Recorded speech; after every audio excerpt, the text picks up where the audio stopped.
Hello everyone, I'm Roberta Davis and I'd like to talk about why you should decrease your sugar consumption. A can of soda has up to 10 teaspoons of sugar in it. A tablespoon of ketchup has 1 teaspoon of sugar. In 2011, Americans spent $32 billion on sweets. 77 pounds of sugar, or 20 teaspoons a day, are consumed by Americans yearly. The RDA, as set forth by the World Health Organization, is 6 teaspoons or 25 grams per day. What I'd like to focus on is hidden sugar, the results of consuming too much, and how important it is to decrease the amounts. Studies show it's easy to overconsume sugar. However, the damage is not easily undone. Sugar was domesticated about 10,000 years ago in New Guinea. They ate it raw. It was considered an elixir, a cure-all for whatever ailed you. It was once considered a spice and enjoyed only by nobility. Once the refining process was advanced, sugar became available to everyone. What has research uncovered about sugar consumption?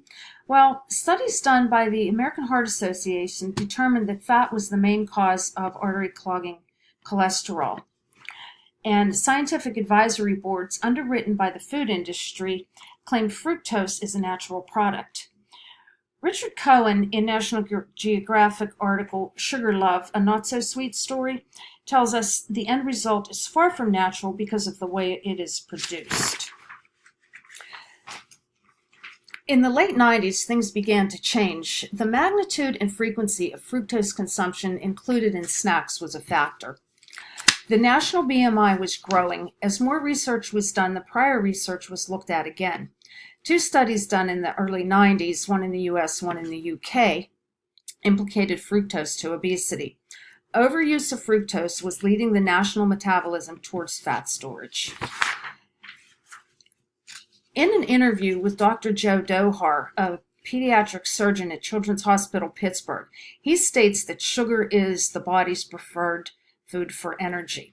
Problem is, you overconsume, you provide excess, and it gets stored, and the liver becomes fatty. That's a complication of obesity. Mammals were meant to consume protein and fat, he says. It's a constant of the modern world.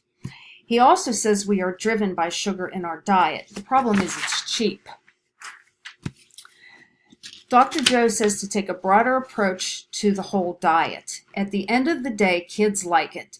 It enhances palatability, increases consumption of healthy food. For example, a spoon of brown sugar on a child's oatmeal will make them more likely to eat it. Long-term exposure to fructose can turn the liver fatty and dysfunctional. A lot of triglycerides are pushed into the bloodstream, causing blood pressure to rise and tissues to resist insulin. This can lead to risk of heart attack and type 2 diabetes. Sugar is one reason why this has dramatically increased over the last 20 years. Dr. Joe recommends avoiding insulin spikes more than anything. In the spring 2018 edition of Forks Over Knives magazine, the article Mythbusters tells us the difference between good and bad carbs. That carbs are unhealthy is a myth. Carbs are the sugar, starches, and fibers in our foods. We need to focus on the food itself instead of the individual nutrients. An article in the New York Times by David Leonhardt states that research on diet can be confusing, but consistently points to obesity, diabetes, and other diseases as being a harm of sugar. The serious health problems that sugar causes need to be addressed.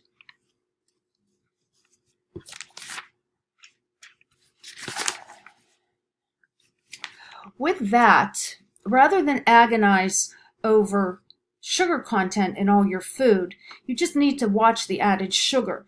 One way you can do that is to consume more unprocessed foods.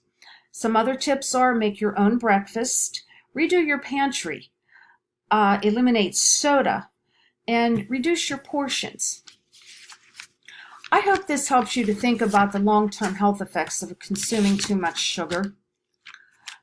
I've always been a health food junkie, but that's not to say that I don't indulge in sweets now and then, but I am very conscious about what I eat. I think overall, Moderation is the key. Thank you for listening.